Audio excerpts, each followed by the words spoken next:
रहे हैं, चर्चा की ओर आगे बढ़ रहे हैं। तो आज का जो विषय है, तर्कों से परे है आत्मज्ञान। वितर्क आत्मज्ञानम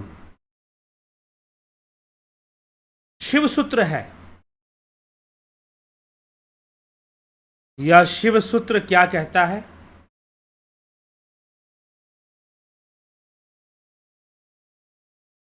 सत्रहवां शिव सूत्र।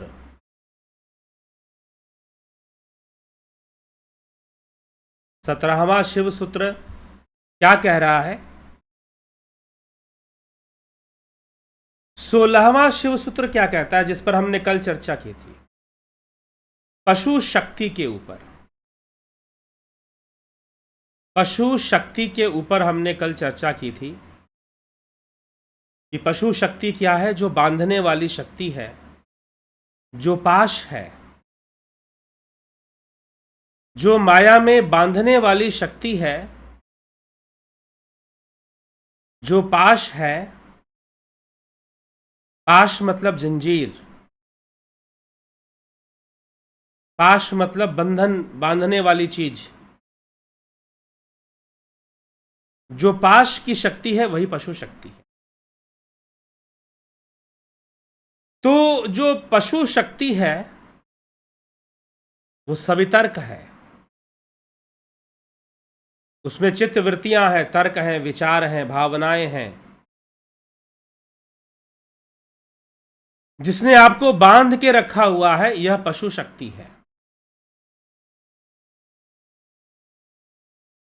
ठीक है।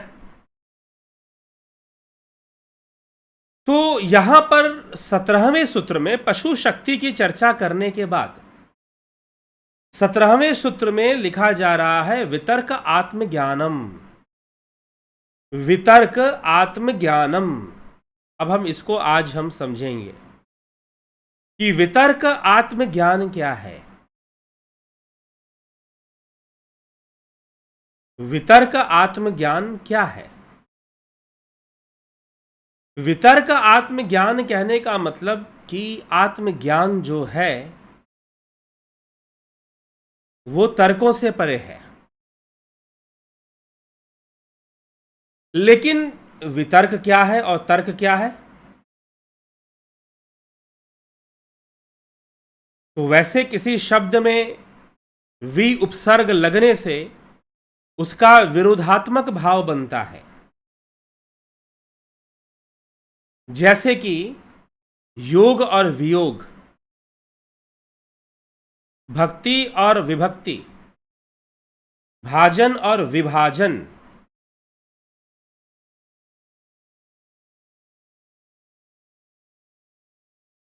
ठीक।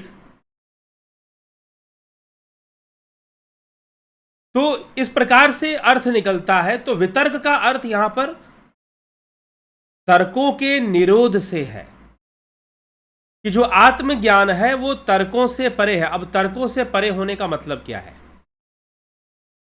अब जितने भी तर्क हैं, जितने भी विचार हैं, जितने भी आइडियाज हैं, जितने भी आपके आइडियाज हैं संसार में, आपके ब्रेन में आती हैं, और जितने भी इमेजेस क्रिएट होती हैं, जितने भी प्रतिबिंब बनते हैं इंद्रियों के माध्यम से, हम कुछ देखते हैं, हम कुछ सुनते हैं, हम कुछ सूंघते हैं, कोई फ्रैग्रेंस, हम कुछ स्मेल करते हैं,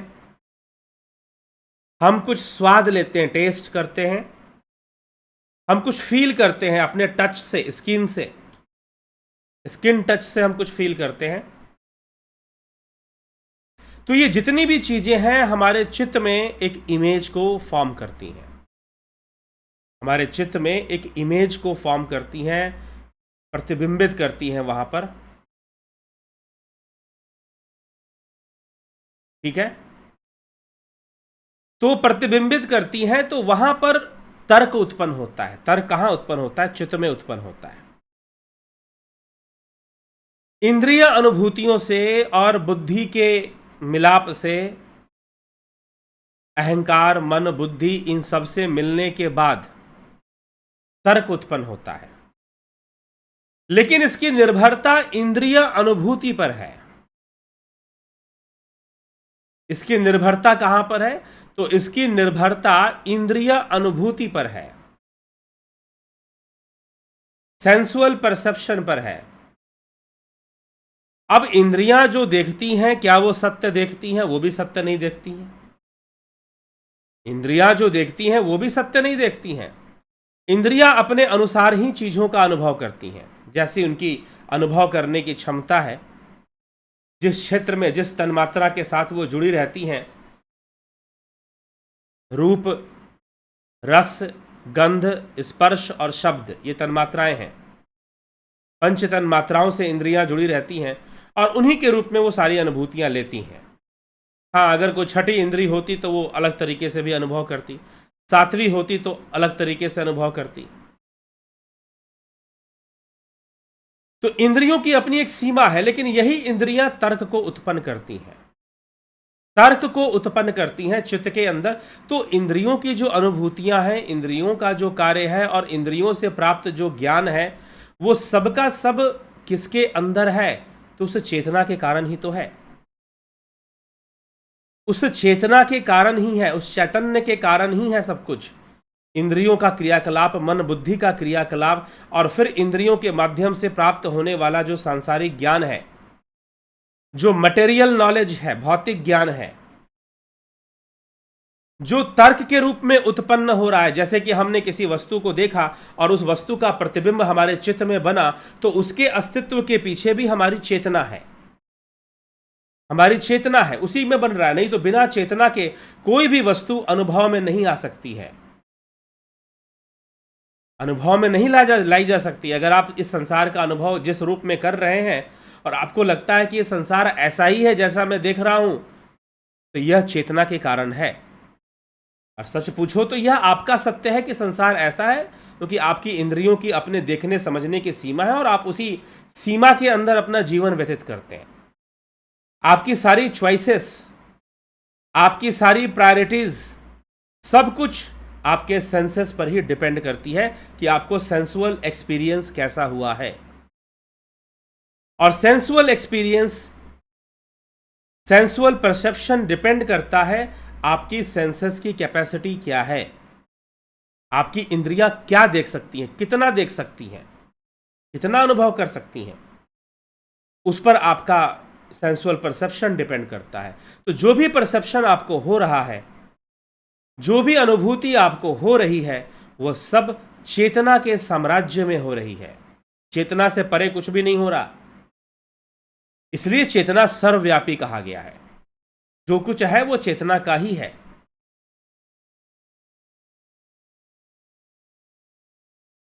ठीक है, यही बात हमको समझना कि इंद्रियों की जो अनुभूतियां हैं, जैसे कोई वस्तु है, अगर वो कठोर है, हम उसे छूते हैं, वो ठोस महसूस होती है, क्योंकि हमारी त्वचा ज्ञानेंद्रिय का काम करती है, वह ठोस वस्तु का अनुभव करती है। हो सकता है कि हमारी ये त्वचा इस प्रकार की ना हो, कुछ और बन जाए। जैसे मान लीजिए हमारा सूक्ष्म शरीर, तो वो उसके लिए कोई वस्तु ठोस नहीं है। फिर अगर उसे तलवार से काटोगे वो नहीं कटेगा। हाँ, इस फिजिकल बॉडी को काटोगे कटेगा, और एक्सपीरियंस भी होगा, दर्द भी होगा। वो दर्द कौन दे रहा है? इंद्रियां दे रही हैं।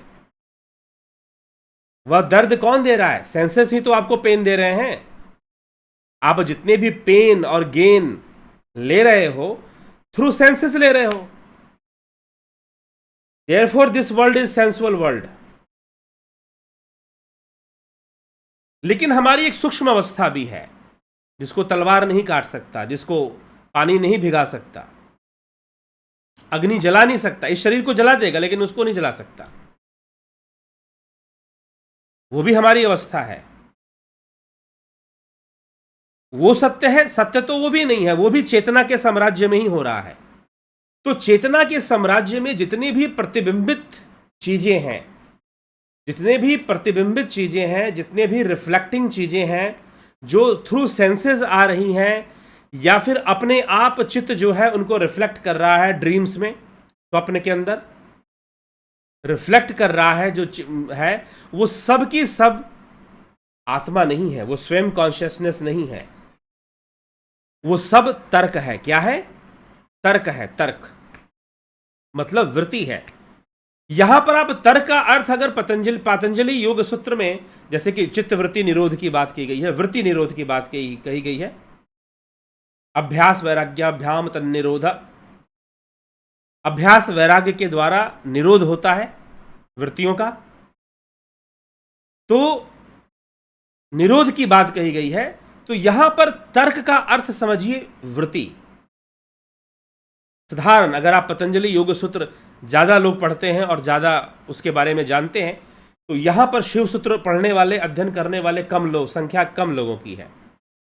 लेकिन इसमें जो गूढ़ रहस्य दिए गए हैं वो बहुत ही गूढ़ हैं और बहुत काम के हैं।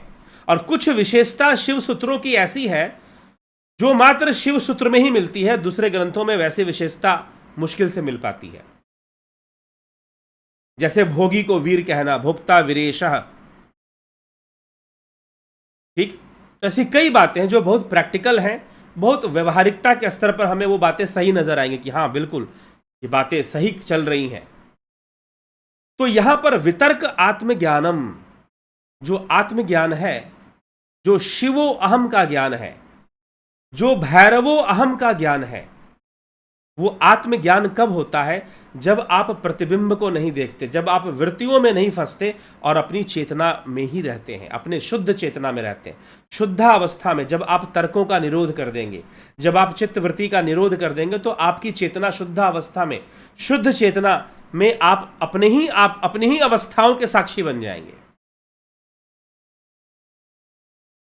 वो साक्षी अवस्था फिर आ जाएगी। आप देख पाएंगे कि आप चेतना के विभिन्न स्तरों पर कैसे चले जाते हैं, और कहीं पर आप स्वप्न का अनुभव करते हैं, कहीं निद्रा का, कहीं सुसुप्ति का, कहीं पर जागृत का। लेकिन वो अनुभव करता तो आप स्वयं ही हैं, तभी तो आपको स्मरण रहता है। जागृत अवस्था में जब आप सोकर उठते हैं तो आपको एक आनंद और उल्लास की अनुभूति होती है। वो क्यों होती है? क्योंकि आप खुद उसके अनुभव करता थे। आप स्वप्न देखते हैं, वो भी आपको याद रहता है, स्मरण रहता है।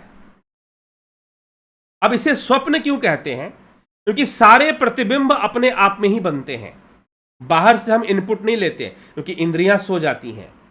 जब हम निद्रा में होते हैं तो कौन सोता है? सारा शरीर तो काम कर रहा होता है, मन भी काम कर रहा होता है, लेकिन इंद्रियां सो जाती हैं। उस समय जो प्रतिबिंब पैदा होते हैं वो अपने ही भीतर, चित्त के अपनी ही वृत्तियों से उत्पन्न होने के कारण, और चित्त में ना जाने कितने जन्मों का डाटा है, तो अपने ही भीतर होने के कारण उसे हम स्वप्न भी कहते हैं, क्योंकि उसमें इंद्रियां जो है सहभागी नहीं बनती है। हाँ, इंद्रियों का सूक्ष्म स्तर वहां पर रहता है, लेकिन जो बाह्य इंद्रियां हैं, जो भी हम जागृत अवस्था में ले रहे हैं, ग्रहण कर रहे हैं, वो उस समय नहीं होता है।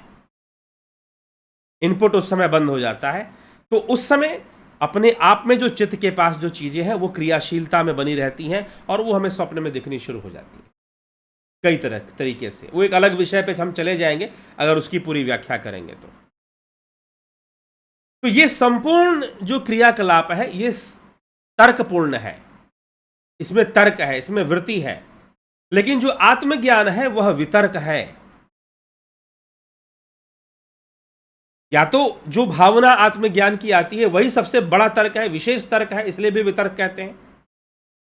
नहीं तो वो तर्क का विरोधी तत्व है, वहां कोई तर्क नहीं है, वहां कोई प्रतिबिंब नहीं है, वहां पर शुद्धावस्था है। ठीक है, वहां पर शुद्धावस्था है, प्योर कॉन्शियसनेस है। तो प्योर कॉन्शियसनेस को रियलाइज करना या प्योर कॉन्शियसनेस में स्थित होना, रियलाइज करने वाली बात नहीं है। कोई रियलाइज करने का मतलब कई बार लोग ऐसा समझ लेते हैं कि हमें आत्मज्ञान होगा मतलब हम आत्मा का साक्षात्कार, हम आत्मा को देख रहे हो। अरे जी नहीं, आप खुद ही तो आत्मा हो, कोई दूसरा थोड़ी ना है। आप ऐसी शून्य अवस्था में जाओगे, स्थिर अवस्था में जाओगे जहां कोई तर्क वितर्क नहीं, निर्वितर्क हो जाएगा, निर्विचार हो जाएगा, निर्विकल्प हो जाएगा। वैसी अवस्था का साक्षात्कार होकर जब आप वापस लौटोगे, फिर से तर्क वाली दुनिया में आओगे, तो आप तर्क दोगे कि हां मैंने आत्म अनुभूति की है। आप वहां पे तर्क देंगे कि मैंने आत्म अनुभूति की है, क्योंकि अब उसका एक भावना बन गई। और जब आप पूरी तरह से उस अवस्था में स्थित हो जाओगे तो समाधि को प्राप्त हो जाओगे, तो फिर समाधि को प्राप्त हो जाओगे। पहले तुम तुरीय अवस्था में आओगे कि हां, अब फिर तुम्हारा एक साक्षी भाव जागृत होने लगेगा, एकाग्रता बनी रहेगी, फोकस बना रहेगा स्वप्नावस्था में भी। और ऐसा हो सकता है अगर आप ध्यान योग करें। कल ही एक भाई साहब है, उन्होंने फोन किया, मुझे बताया कि मैं स्वप्न में भी अपने स्वप्नों को कंट्रोल कर लेता हूं, मैं अपने स्वप्नों को रोक लेता हूं कि मुझे ये नहीं देखना। मतलब मेरी एक चेतना स्वप्नावस्था में भी एक साक्षी भाव बना रहता है। जी हां, आप साक्षी होकर सारी चीजों का अनुभव करना शुरू कर देते हैं, सुषुप्ति का भी, स्वप्न का भी, जागृत का भी। ठीक है, तो वो एक अवस्था बनती है। और फिर कुछ भी देखने का दृष्टा भाव भी खत्म हो जाए। दृष्टा भाव ही तो बंधन है, दृष्टा भाव में ही तो बंधन आ जाता है, पहले दृष्टा के रूप में और फिर बाद में बंधन बढ़ जाता है।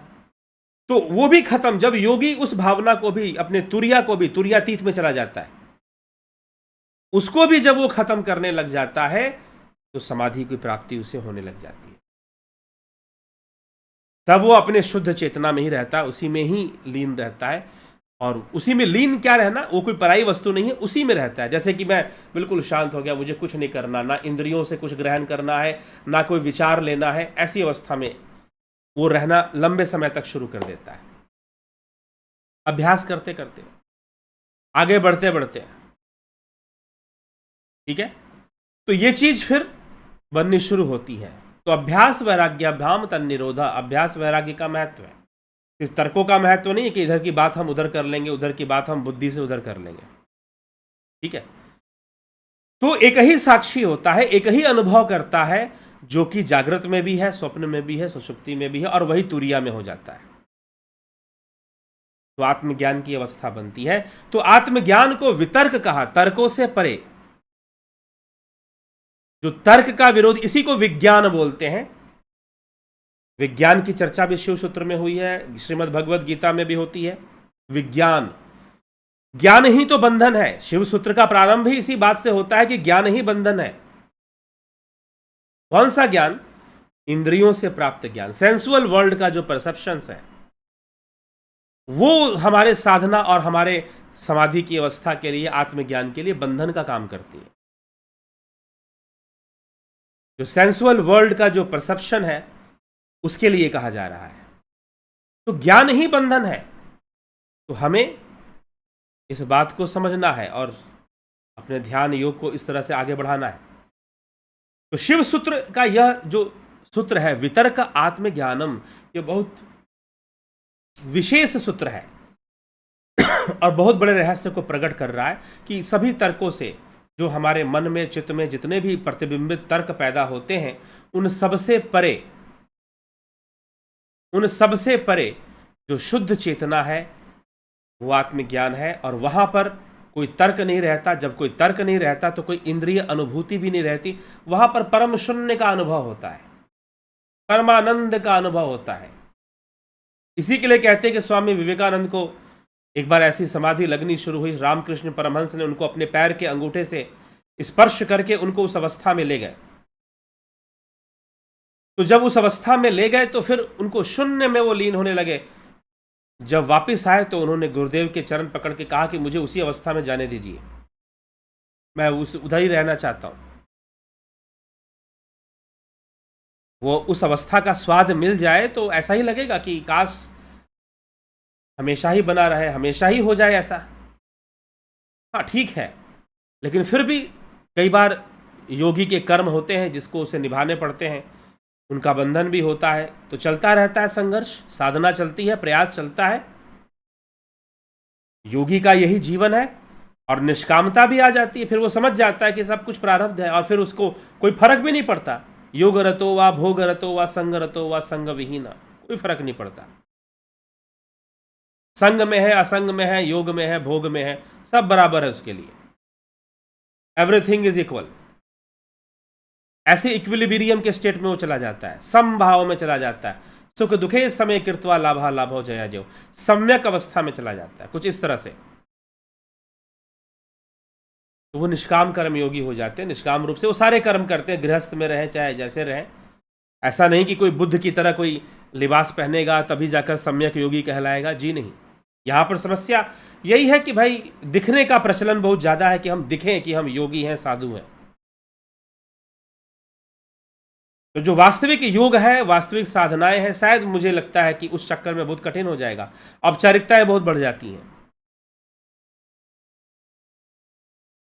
ठीक है, तो ये सब बातें, तो वितर्क आत्मज्ञानम, अगर आपको आत्मज्ञान की आवश्यकता है तो वितर्क अवस्था को प्राप्त करना पड़ेगा, तर्कों से परे जाना पड़ेगा, beyond emotions, beyond feelings, beyond. अब वृत्ति शब्द का कोई एग्जैक्ट ट्रांसलेशन मुझे इंग्लिश भाषा में नहीं ध्यान है, अगर होगा तो जरूर आप लोग बताइए। तो वृत्ति, वेव्स ऐसे कह देते हैं, वेव्स, वृत्ति को वेव्स भी कह देते हैं, वेव्स ऑफ माइंड। ठीक है, ऐसे भी वृत्ति को कह देते हैं। तो कोई वृत्ति नहीं होगी, वृत्ति निरोध हो जाएगा तो आत्मज्ञान हो जाएगा, शून्य अवस्था प्राप्त हो जाएगी, शुद्ध अवस्था, शुद्ध चेतना की अवस्था प्राप्त हो जाएगी।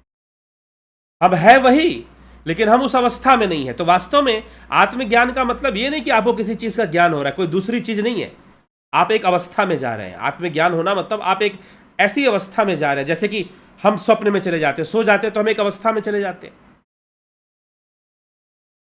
जब सुषुप्ति में है उस समय भी हमारी एक अवस्था है, तो आत्मज्ञान भी एक अवस्था है जहां पर शुद्ध चेतना है, जहां ना जागृत है, ना स्वप्न है, ना सुषुप्ति है, वो हायर लेवल ऑफ कॉन्शियसनेस है। ठीक है, तो आप उस अवस्था में फिर रहते हैं।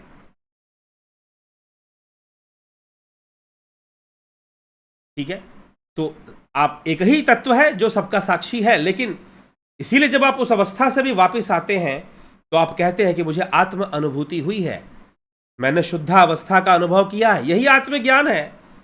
नहीं तो आजकल बहुत सारी संस्थाएं जो भगवान दिखाती हैं कि आओ भगवान देखो, आओ भगवान देखो, पता नहीं किसको वो भगवान कहना शुरू कर देते हैं।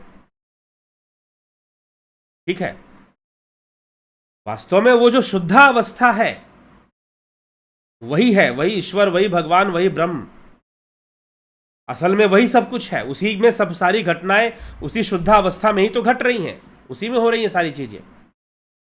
लेकिन हम उसको ना देखकर हम किसको देख रहे हैं, और हम उसको क्या देखेंगे? हमें तो उस अवस्था में जाना है, तो हम देखना क्या है? फिर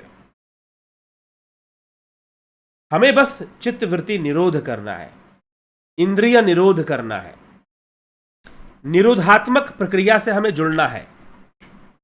हमें क्या करना है? निरोधात्मक प्रक्रिया से हमें जुड़ना है, इस विषय पर हमें विचार करना है, और निरोधात्मक प्रक्रिया से जुड़कर हमें अपना कार्य करना चाहिए। तो हम शुद्धावस्था का अनुभव कर पाएंगे, हम चैतन्य का अनुभव कर पाएंगे, हम परम चैतन्य का अनुभव कर पाएंगे, और हम खुद उस अवस्था में, परम चैतन्य की अवस्था में हम स्वयं रहेंगे। इसीलिए कहा गया अहम ब्रह्मास्मि, शिवो अहम, नारायणो अहम, इसीलिए कहा गया। ठीक है, तो जिज्ञासुओं ये समझने की आवश्यकता है। तो तर्क निरोध से, तर्क वितर्क अवस्था से ही आत्मज्ञान होता है। इसलिए लिखा गया है वितर्क आत्मज्ञानम, वितर्क आत्मज्ञानम। ये जो शिव सूत्र है 17वां शिव सूत्र है ये। तो वितर्क आत्मज्ञानम की चर्चा इसमें हमें मिल रही है। ठीक है, आगे चलिए देखते हैं आपके कमेंट्स। नवज्योतिनाथ जी, जगत नारायण, दयानंद जी, सविता नायक जी, बहुत अभिनंदन है। अमन कक्कर जी, गोविंद प्रसाद नीमा जी, माधुरी कोले जी, विष्णु चंद्र मौर्य जी, राम विलास जी, कन्हाई कुमार जी, एके त्यागी जी, उषा श्रीवास्तवा जी, श्वेता कुमारी जी, योगेंद्र पंडित जी, राजू पाल, सतीश मास्टर, स्मिता सावंत, रमेश पेशवानी। समय और मानव जीवन में क्या संबंध है?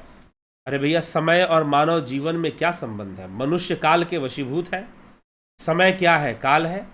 एक सीमा तक जो है मनुष्य जीवन आपको प्राप्त है, निकल गया तो बहुत बड़ा मौका निकल गया योग करने का। इसीलिए मनुष्य जीवन की महिमा गाई गई है कि बड़े भाग्य मानुष तन पावा, सुर दुर्लभ सदग्रंथ ही गावा। देवताओं को भी दुर्लभ है मनुष्य जीवन। मनुष्य जीवन जो है देवताओं को भी दुर्लभ है, तो देवता भी इसकी याचना करते हैं। तो बड़े भाग्य से मनुष्य जीवन मिलता है। ये सब बातें लिखी गई हैं। तो लेकिन वो काल के बंधन में है, और काल के बंधन में, समय के बंधन में है। तो समय तक है, समय बीत जाने के बाद ये मनुष्य जीवन भी हाथ से छूट सकता है। इसलिए मनुष्य को चाहिए कि समय रहते ही अपने सारे कर्मों को करे। नहीं तो रावण को पछताना पड़ा कि भाई मैं बहुत अच्छे काम कर सकता था लेकिन मैं नहीं कर पाया, और अब मेरे पास समय नहीं, अब तो मेरी मृत्यु आ गई है। तो इसीलिए समय और मानव जीवन का यही समय काल है, और काल का बंधन जीव को होता ही है। परिवर्तन चलता रहता है तो काल भी चलता रहेगा। जहां कोई परिवर्तन नहीं है, जहां शुद्ध चेतना है, जहां आत्मज्ञान है, वहां कोई परिवर्तन तो होना ही नहीं है। जब कोई परिवर्तन वहां नहीं होना है तो वहां समय भी नहीं है, वो कालातीत अवस्था है। इसीलिए उस अवस्था को भावातीत, कालातीत ऐसे बताया जाता है। वो काल से परे है, समय से परे है, वहां समय का एग्जिस्टेंस ही नहीं है। क्योंकि समय का एग्जिस्टेंस तो वही होगा ना जहां चेंजेस होंगी, जहां रेट ऑफ चेंज होगा। और जहां कोई परिवर्तन ही नहीं आ रहा, वहां पर समय का होने का कोई मतलब नहीं है। इसीलिए कई बार समाधि में जाने वाले योगी या ध्यान में लीन होने वाले जो योगी साधक होते हैं, उनको समय का पता नहीं चलता कि कितना टाइम बीत गया, पता ही नहीं चला। ऐसे होता है, ठीक है। तो ये संबंध है समय और मानव जीवन का। स्मिता सावंत, रमेश पेशवानी, कमलेश खैरनर, स्मिता सावंत जी, श्वेता राय सिन्हा जी, जोंती दत्ता, सुनिधि पाठक, ओम राज हेम्ब्रॉम, ओम नमः शिवाय, जय शिव शंकर, बम बम हरे, जय भोलेनाथ। जी हाँ, जय भोलेनाथ। भीखू कुचाड़िया जी, अभिनंदन है।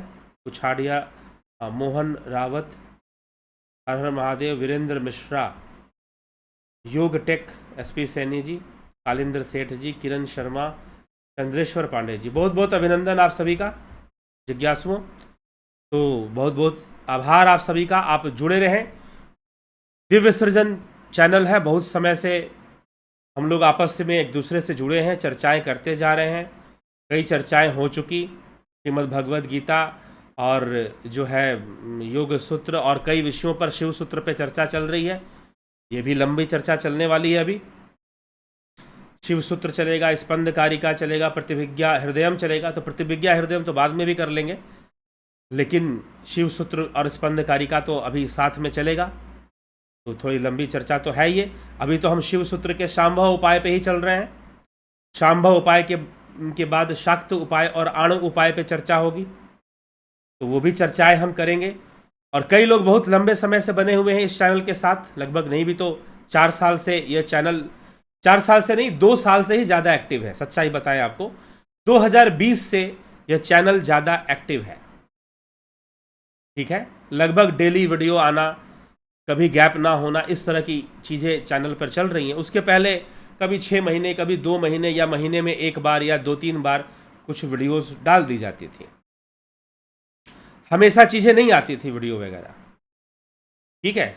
लेकिन चैनल की तरह चलना, चैनल की तरह चलने का मतलब रोज ही कार्यक्रम कुछ ना कुछ होना चाहिए, और अलग अलग समय पर अलग अलग कार्यक्रम होने चाहिए, ऐसा लोग कहते हैं। लेकिन अब यहाँ पर तो एक ही उद्देश्य है हमारा, कोई चैनल चलाना या कोई अब कुछ लोग कहते हैं कि यूट्यूब या यूट्यूबर वाली बात कहते हैं। तो कोई यूट्यूब या यूट्यूबर बनने का भी कोई उद्देश्य नहीं है। यूट्यूब एक मंच है, जिस मंच के माध्यम से हम अध्यात्म और शास्त्रों को समझने का एक प्रयास कर रहे हैं। बस इतना ही मैं समझता हूँ, ठीक है। तो ये चीज़ है। लेकिन चलिए ठीक है, 1 लाख सब्सक्राइबर हुए, और उस 1 लाख सब्सक्राइबर के बाद जो यूट्यूब है उसने कुछ भेजा है हमको, पार्सल भेजा है, दिखाते हैं आपको। आप लोग को दिखाना जरूरी है क्योंकि आप यूट्यूब पर मुझे सुनते हैं। तो ये कोई सिल्वर बटन होता है जो आज पार्सल में यूट्यूब की तरफ से भेजा गया है, ठीक है। तो आप सभी लोग इसमें सहयोगी हैं इस चैनल को आगे बढ़ाने में, और इस एक तरह से ये एक आध्यात्मिक अभियान है। आप इसको आध्यात्मिक अभियान समझिए। अब मैं जो कर रहा हूँ, कोई अभियान चला रहा हूँ, कोई मिशन चला रहा हूँ, ऐसा कोई मेरा उद्देश्य नहीं क्योंकि मैं मिशन चलाऊँ, अभियान चलाऊँ और दुनिया बदल दूँ। दुनिया तो बदल रही है भैया, मैं क्या बदलूंगा, वो अपने आप ही बदल रही है। इसीलिए एक भाई साहब चिल्ला रहे थे हमारे गुरुजी सतयुग लेकर आएंगे, सतयुग लेकर आएंगे। जरूर ले आए, क्या नहीं लाएंगे तो नहीं आएगा? आएगा तो फिर भी वो नहीं लाएंगे, कोई दूसरा खड़ा हो जाएगा। तो यह तो आवश्यकता है मनुष्य की, द्वापर से सतयुग अपने आप आ जाएगा, बस क्षमा करें, कलयुग से सतयुग की ओर हम अपने आप चले जाएंगे, क्योंकि मनुष्य की प्रायोरिटीज बदल जाएंगी। कलयुग में मनुष्य की जो प्रायोरिटीज हैं, जो प्राथमिकताएं हैं, वो भोग प्रधान है। जो प्रायोरिटीज हैं वो भोग प्रधान है। किसमें? कलयुग में। लेकिन भोगों को भोगते भोगते वो समझ जाएगा कि भोगों में हमें शांति नहीं मिल रही है, और ज्यादा भोगों को, अभी देख लीजिए अमेरिका में एक घटना घटी कि स्कूल के अंदर जो है किसी शूटर ने वो अपने ही स्कूल में जाकर जो है बच्चों को, छोटे छोटे बच्चों की हत्या कर दी। क्या है भैया? ये कौन सा फ्रस्ट्रेशन है, कौन सा डिप्रेशन है जो बच्चों, छोटे छोटे बच्चों को मारकर क्या मिल रहा है? कहने के लिए आप बहुत डेवलप कंट्री और बहुत सारी सुविधाओं वाली जगह है, मानवीय, देखिए प्रकृति की अपनी सीमाएं हैं। नींद बहुत अच्छे बिस्तर खरीद लेने से नहीं आ जाती है, ठीक ना? नींद जो है बहुत अच्छे बिस्तर खरीद लेने से नींद नहीं आ जाएगी आपको। आपने बहुत अच्छा बंगला खरीद लिया, बहुत अच्छा बेड बना लिया, तो इसका मतलब ये नहीं कि नींद भी अच्छी आ जाएगी, वो अलग चीज है। मानवीय और प्रकृति की अपनी सीमाएं होती हैं, भोगों की अपनी सीमा होती है। आप चाहते हैं कि खूब भोग भोग लें। आपने देखा पिछले कई वर्षों में हमारे बॉलीवुड के कई स्टार और कैसे कैसे ड्रग एडिक्शन की बातें, ड्रग का व्यापार, ये सब बातें। क्या जरूरत है? आपके पास तो इतना धन है, इतना नाम है, शोहरत भी है, फिर भी आपको मजा नहीं आ रहा जिंदगी में। और मजे लेने के चक्कर में अब आप चले जाते हैं हेरोइन को पीने के लिए, आप चले जाते हैं स्मैक को पीने के लिए, ठीक है? तो समाज, मानवीय सीमाएं जो हैं वो बहुत, आप कहीं भी दुनिया में चले जाए, कितनी भी सुविधाएं इकट्ठा कर लें आप, जो प्रकृति जो आपको बांधती है वो बांध ही लेगी, वो आपको सीमित कर ही देगी, ठीक है? तो जब मनुष्य भोग प्रधान जीवन जीते जीते जब खुद जान जाएगा, समझने लगेगा कि भाई ये भोग तो बहुत परेशान कर रहे हैं और ज़्यादा हम मटेरियलिस्टिक हो जाते हैं। अब आदमी परेशान क्यों नहीं होगा जब वो बहुत सारे इस तरह से उसका व्यवहार और उसके जो संबंध है, रिलेशनशिप्स हैं और जो व्यवहार है अत्यधिक भोगी प्रवृत्ति का हो जाएगा, अत्यधिक एक्स्ट्रा मटेरियल हो जाएगा, तो फिर क्या होगा? आप भोगों से परेशान हो जाएंगे, और परेशान हो जाएंगे और आपको लगेगा कि ये भोग मुझे शांत नहीं कर पा रहे, ये मुझे आनंद नहीं दे पा रहे। आपको रास्ता ढूंढना पड़ेगा। आप ड्रग्स लेंगे, ड्रग्स में भी कितना ड्रग्स लेंगे, वहां से फिर भागने का मन करेगा। तो अंततः मनुष्य जाति के पास एक ही उपाय बचेगा कि वह अंतर्मुखी हो जाए, वो आत्मज्ञान की ओर आगे बढ़े, वो अध्यात्म की ओर आगे बढ़े, या उसकी निजी जरूरत पड़ जाएगी। ये कोई जबरदस्ती थोपने वाली बात नहीं है कि आप आध्यात्मिक बनिए, ठीक है ना, या आपको बनना चाहिए, जी नहीं, वो उसकी अपनी निजी, ये प्रोसेस में है, ये प्रक्रिया चल रही है, पूरी दुनिया में चल रही है। लोग अध्यात्म की तरफ जाने की कोशिश में लगे हुए, वो रास्ता ढूंढ रहे हैं, कहीं कुछ को मिल पा रहा है, कुछ को नहीं मिल पा रहा है। और इसमें निश्चय ही हमारा जो भारत है उसकी अगुवाई रहेगी, उसका लीडरशिप होगा सतयुग को लाने में। और जब वर्ल्ड की जो पॉपुलेशन है वो भोग प्रधान नहीं रह जाएगी, जब वो मटेरियल वर्ल्ड की ओर ज़्यादा ध्यान नहीं देंगे और आध्यात्मिक ज़्यादा होने लगेंगे, आध्यात्मिक मतलब आत्मा की ओर, स्पिरिचुअल वर्ड के कई अर्थ निकलते हैं, तो जो है आध्यात्मिक जब वो होने लगेंगे, जब उनकी यात्रा स्वयं की ओर होने लगेगी, आत्मा की ओर होने लगेगी, तो फिर अपने आप सतयुग आ जाएगा, क्योंकि उसमें फिर साधना करने वाले ज़्यादा लोग हो जाएंगे, पाप नहीं करेंगे लोग, भोग, क्योंकि पाप भी करते हैं, भोग के चक्कर में करते हैं, अधिक भोग करने के चक्कर में पाप भी कर देते हैं, ये चीज हो जाएगी, तो अपने आप सतयुग आएगा। फिर तो सतयुग की ओर हम कदम आगे बढ़ा ही रहे हैं, हम बढ़ा ही रहे हैं कदम, वो तो चल ही रहा है, वो परिवर्तन होना ही होना है, वो निश्चित है, वो एक साइकिल में है, वो चेंजेस अपने आप आएंगी ही आएंगी। कंप्लीट ह्यूमन सोसाइटी जो है वो भोग प्रधान है अभी कलयुग में, लेकिन भोग प्रधानता खत्म हो जाएगी और अध्यात्म प्रधान बन जाएगा, और जैसे ही अध्यात्म प्रधान बन जाएगा, जैसा अध्यात्म प्रधान बन जाएगा, अपने आप सतयुग स्थापित हो जाएगा, ठीक है? तो इसके लिए मैं भी कुछ कर रहा हूं, तो कई बार मैं कहता हूं कि हाँ एक अभियान, लेकिन कोई अभियान, कोई मिशन, ऐसा कुछ चलाने का कोई उद्देश्य नहीं है मेरा। कि कोई मिशन चलाऊं और कोई क्रांति लेकर आऊं। ये प्रकृति अपने आप में क्रांतिकारी है। हाँ ठीक है, कर्म करना चाहिए उस चीज के प्रति जो हमें सही लगता है, आवश्यक लगता है।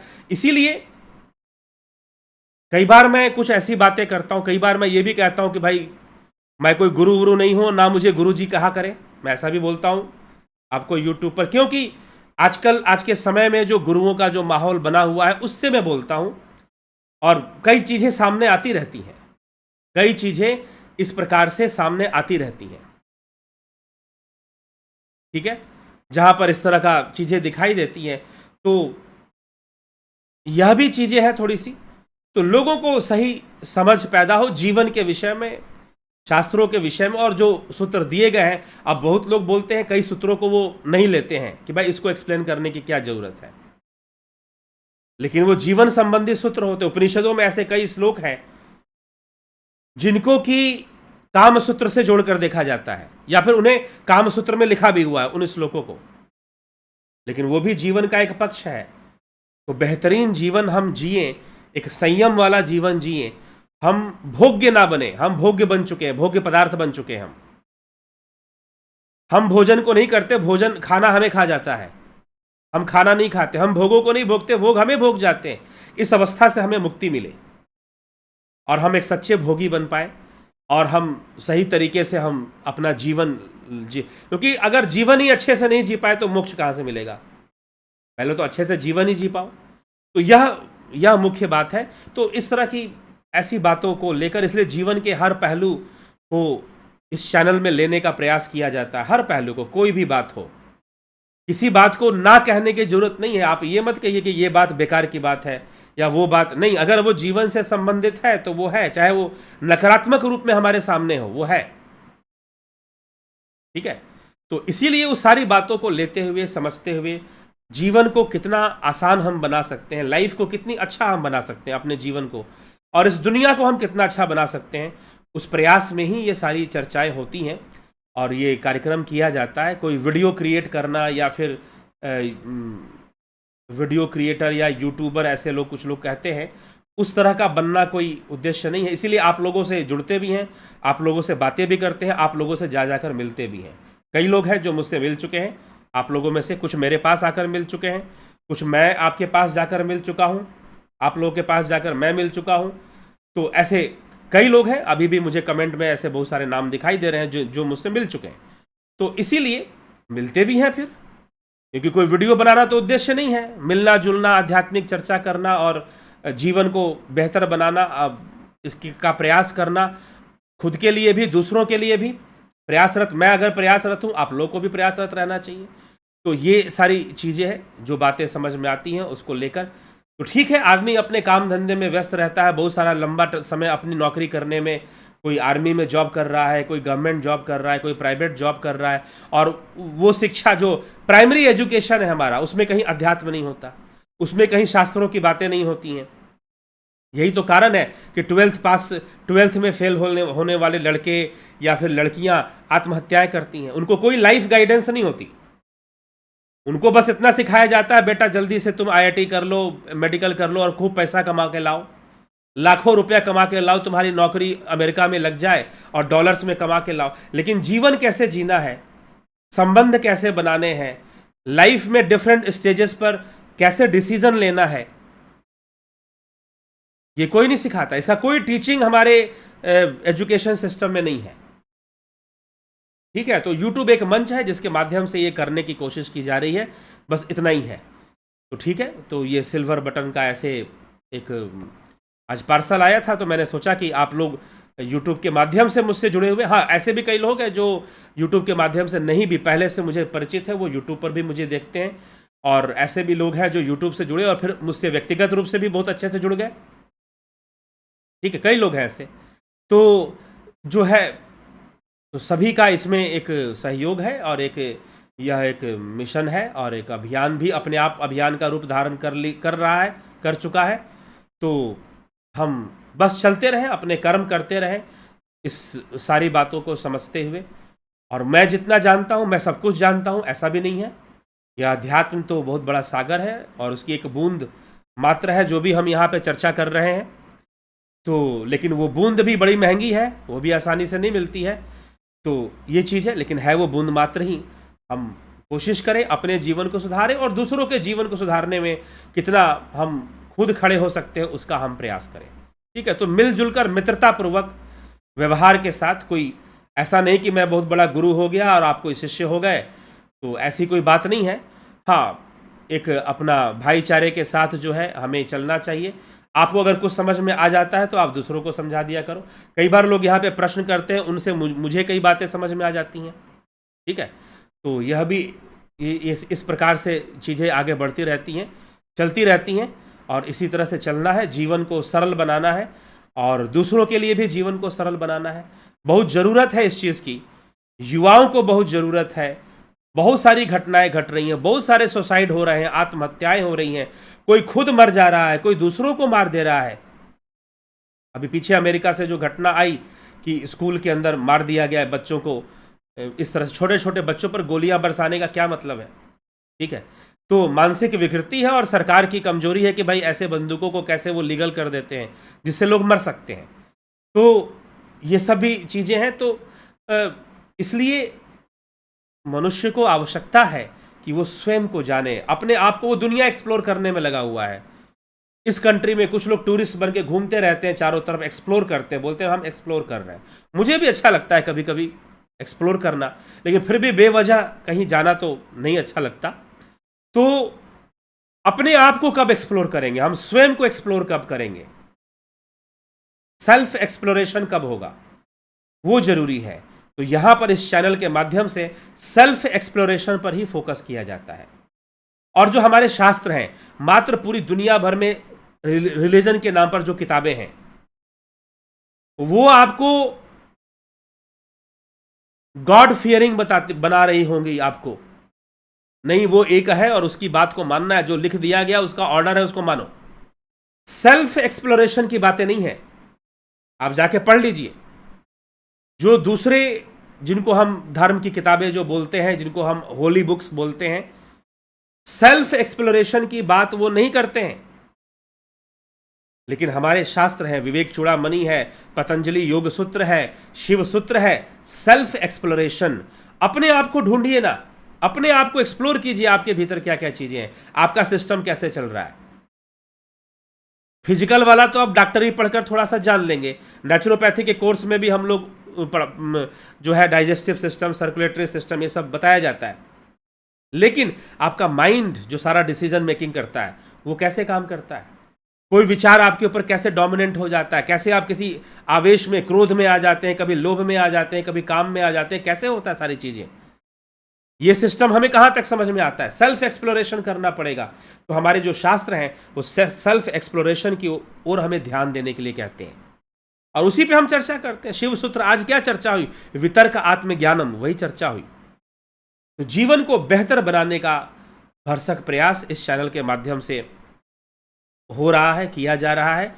आप सब भी इसमें सहभागी बनकर इसका लाभ उठाएं और इस अभियान में भी जुड़ें। इसको आगे बढ़ाने में भी अगर सहयोगी बन सकते हैं तो बहुत अच्छी बात है। कई लोग इसमें भी सहयोगी हैं, कई लोग हैं जो कि इसमें भी सहयोगी हैं और वो कुछ ना कुछ डोनेट करते रहते हैं कि हाँ भाई ये अभियान बढ़ना चाहिए, यूट्यूब पे चल रहा है तो ऑफलाइन प्रोग्राम्स भी होने चाहिए, उसके लिए भी प्रयासरत रहते हैं।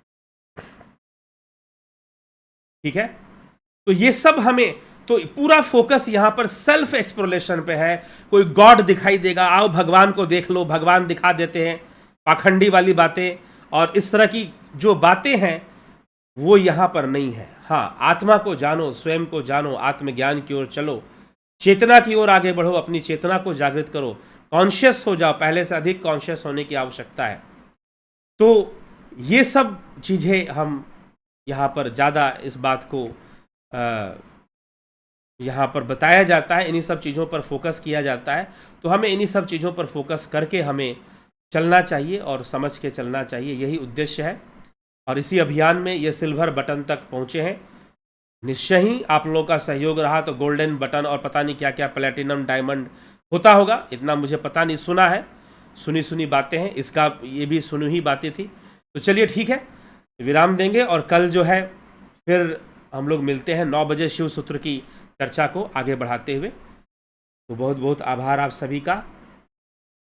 ठीक है, तो सविता नायक जी बहुत बहुत बधाई कह रही हैं। बहुत लोगों ने कमेंट कर दिया इस बीच में। ठीक, वीरेंद्र मिश्रा जी और कलेंद्र सेठ जी ओम तत्सत।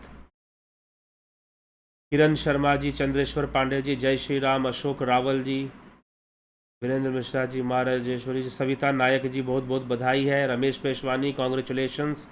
AK भट्ट जी बधाई हो सिल्वर बटन प्राप्त होने का, प्रणाम गुरु जी।